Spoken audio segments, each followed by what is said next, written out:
Présidentielle, législative, nationale et provinciale, la République démocratique du Congo a réalisé ce que beaucoup pensaient être impossible, organiser ses scrutins sur financement propre. Et le pari a été remporté. Et aux yeux du monde, les Congolais ont réalisé ce que tout Africain aimerait parvenir à faire. L'histoire retiendra aussi que pour y arriver, il y a eu des observateurs nationaux et internationaux. Les internationaux sont venus du continent, parmi eux ceux de l'Union panafricaine de la jeunesse. Sur invitation de la CENI, la mission s'était déployée le 16 décembre 2018 et comptait 3 membres du comité exécutif. Ils étaient accompagnés des observateurs internationaux issus des conseils nationaux de la jeunesse du Zimbabwe, du Mali, du Niger et de l'Ouganda, ainsi que 12 500 jeunes membres du Conseil national de la jeunesse de la République démocratique du Congo. Dans ces différentes planifications, avant le jour du scrutin prévu le 23, puis reporté au 30 suite à des contraintes techniques, la mission qui était conduite par Madame Juliana Ratovozon, vice-présidente Afrique australe de l'Union panafricaine de la jeunesse de nationalité malgache, a eu des échanges avec la CENI et s'est résolue avant le jour J de prendre connaissance du fonctionnement de la machine à voter. Cet outil informatique qui a fait couler encre et salive lorsque la CENI, pour réduire le coût des élections et faciliter le vote vu le nombre élevé des candidats, a pris l'option d'innover. Justement, cette innovation n'était pourtant pas un vote électronique, mais plutôt une machine qui avait pour rôle faciliter le vote, qui est resté manuel en imprimant le bulletin après le choix des candidats, puis le mettre dans l'urne. La mission d'observation de l'UPJ a été édifiée en ce sens au quartier général de la CENI.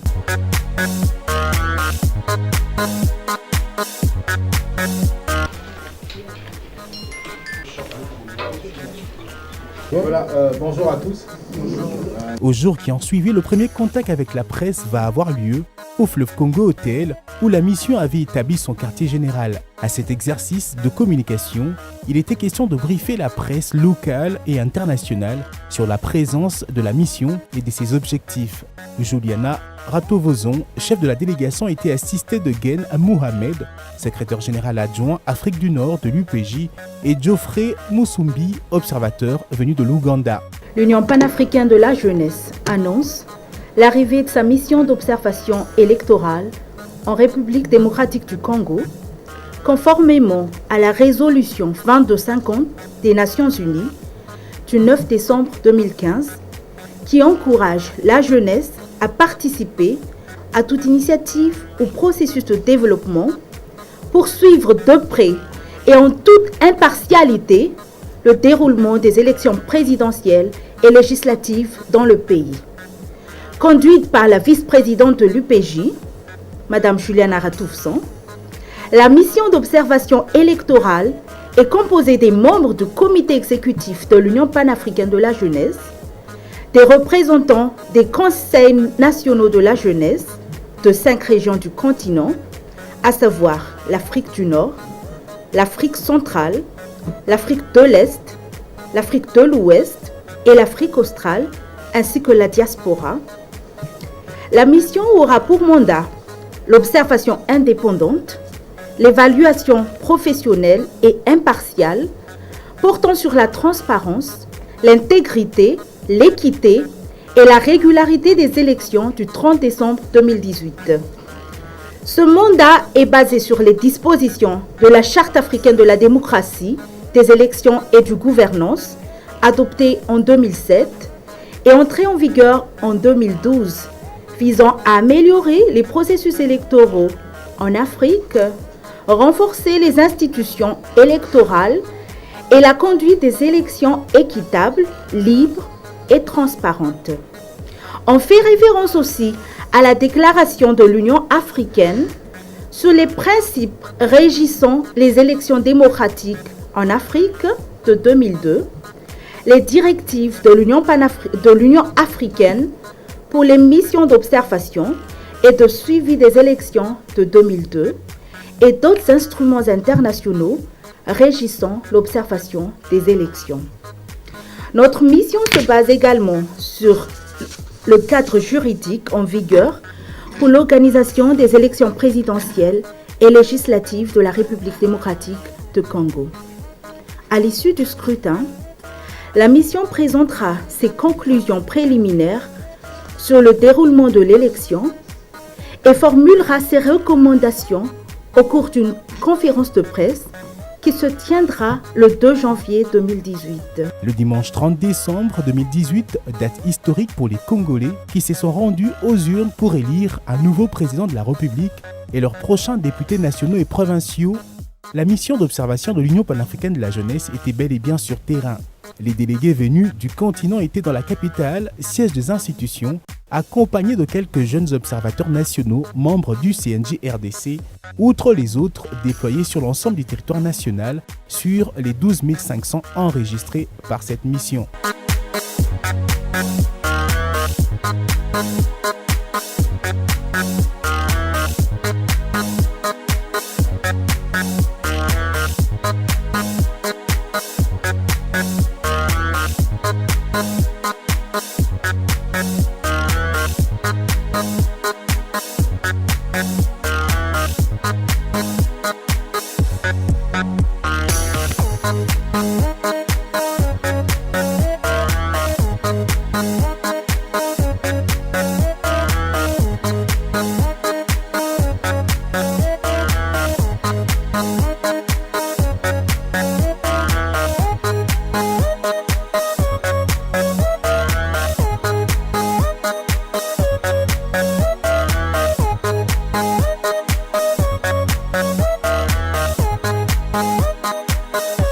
À Kinshasa, la mission conduite par la vice-présidente de l'UPJ a visité plusieurs centres de vote pour s'enquérir de la situation réelle du déroulement du scrutin et n'a pas hésité de collecter les avis des uns et des autres, électeurs comme agents de la CENI, et ce jusqu'aux heures tardives le dimanche 30 décembre.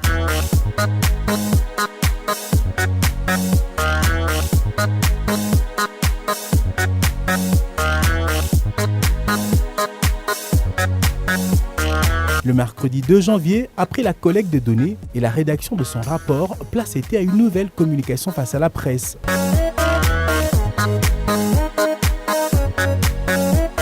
Une déclaration préliminaire prononcée devant la presse dans le plateau temporaire de la chaîne panafricaine Afrique Média, et ce en direct.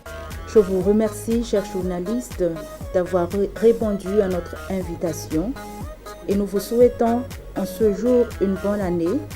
Nos meilleurs vœux à vous et à tout le peuple congolais. Le dimanche 30 décembre 2018, les électeurs congolais se sont rendus aux urnes pour élire un nouveau président de la République et leur prochain député national et provincial.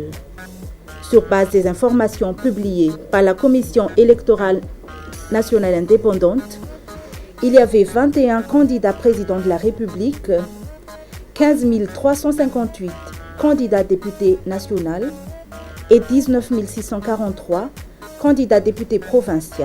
En tout, 40 024 897 électeurs ont été inscrits.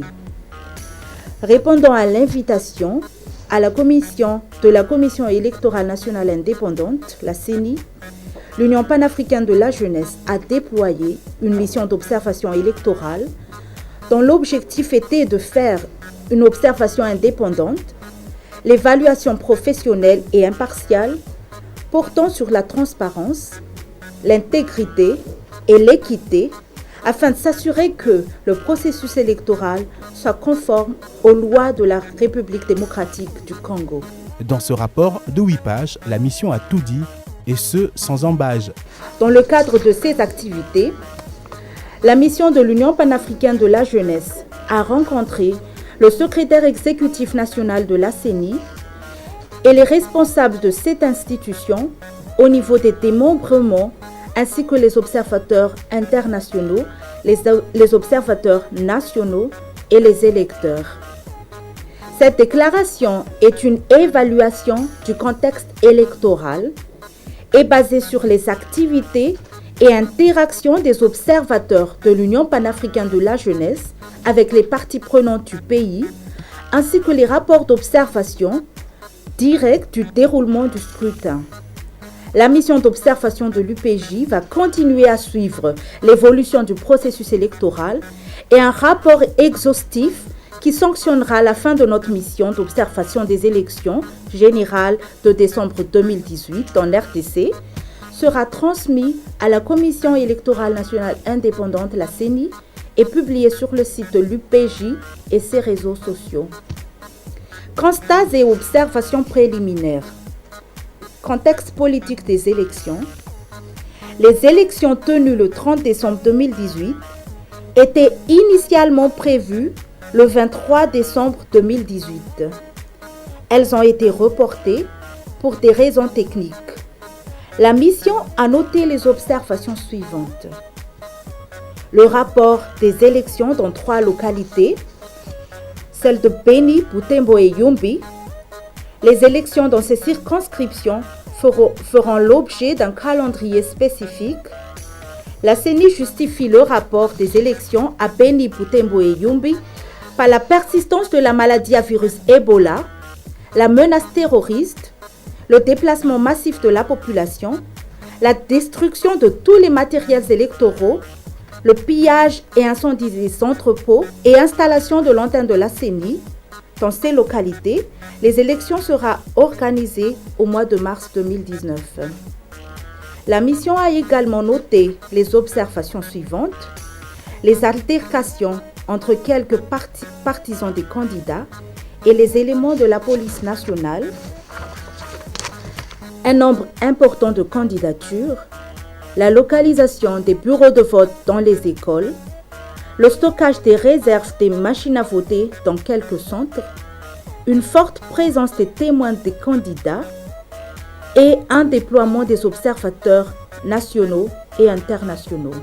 Dans ses recommandations, l'UPJ a appelé la CENI à organiser les élections dans les régions où le vote n'a pas eu lieu, le cas de Beni, Butembo et Yumbi. Aussi, poursuivre la sensibilisation des populations, dont les jeunes, en vue de leur implication dans le processus électoral. Les acteurs politiques, le gouvernement et la société civile, tous ont été appelés à jouer un rôle constructif. En vue d'améliorer sans cesse le système électoral congolais, la mission de l'observation électorale de l'UPJ adresse les recommandations suivantes. Recommandation à la Commission électorale nationale indépendante d'organiser les élections dans les régions où le vote n'a pas eu lieu conformément au dispositif de la loi électorale, dans le cas d'espèces Beni, Butembo et Yumbi. Poursuivre la sensibilisation des populations, en particulier les jeunes, en vue de leur implication dans le processus électoral inclusif, paisible et transparent.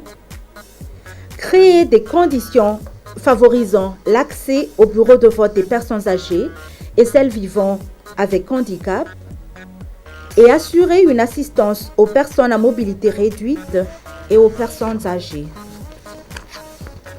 Recommandation à l'endroit des acteurs politiques d'encourager la recherche du consensus avec les acteurs politiques dans le règlement des différends, recourir aux instances juridiques compétentes pour le règlement de tout contentieux électoral. À l'endroit du gouvernement, promouvoir le volontariat pour renforcer la participation des jeunes et des femmes dans le processus électoral et renforcer la logistique durant le processus électoral. À l'endroit de la société civile, sensibiliser la population, les acteurs politiques, les autorités du pays pour le maintien d'un climat post-électoral paisible. Et aussi poursuivre et renforcer le travail d'éducation à la citoyenneté. Et en conclusion, les élections du 30 décembre 2018 en République démocratique du Congo, de par leurs enjeux, démontrent une avancée importante dans la consolidation de la démocratie et la stabilisation du pays. Malgré le défi, les parties prenantes ont montré leur volonté au bon déroulement des élections dans le respect des normes et des règles et ont permis au peuple congolais d'aller exercer librement leurs devoirs civiques. Le taux de participation à ce scrutin n'a pas encore fait l'objet d'une déclaration publique de la part des autorités, mais il apparaît relativement important. Toute contestation émanant d'une proclamation des résultats devra tenir compte des lois et être soumise aux instances juridiques compétentes. Tous les candidats doivent prôner la modération dans le comportement et le respect des résultats tels qu'énoncés par la CENI. L'utilisation de la machine à voter est une innovation à féliciter et à encourager en Afrique. Toutefois, l'éducation à son usage s'avère indispensable tant pour les électeurs que pour les membres de bureaux de vote.